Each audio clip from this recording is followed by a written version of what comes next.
ABŞ, İran və İsrail münaqişəsi həm qlobal və regional iqtisadiyyat üçün, həm də Azərbaycan iqtisadiyyatı üçün təsirsiz ötüşməyəcək. İqtisadçı Eldəniz Əmirov deyir ki, baş verən hadisələr fonunda neft və qazın qiymətində artımlar qaçılmaz olacaq. Bu isə Azərbaycan üçün əlavə valyuta ehtiyatının qazanılması deməkdir. Mövcud yaşananlar, yaranmış fasilələr, təchizat zəncirinə yaranan fasilələr bilavasitə deməli, neft və qazın qiymətində artımları qaçılmaz edəcəkdir.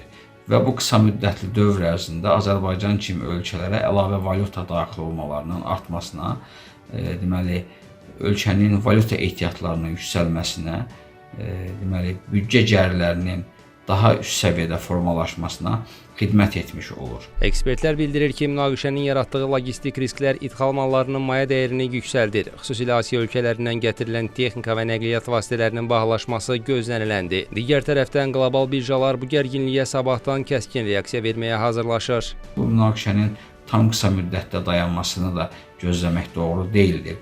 Bilavasitə enerji qiymətlərinin artımında, qızılın qiymətinin artımında olan əsas sıçrayışı isə hesab edirəm ki, sabah saat 12:00-dan və növbəti dalğanı isə 18:30-dan başlayaraq görə biləcəyik. Ona görə ki, məhz London birjası sabah, yəni həftənin birinci günü saat 12:00-da açılır. New York birjası isə 18:30-da işə düşəcəkdir.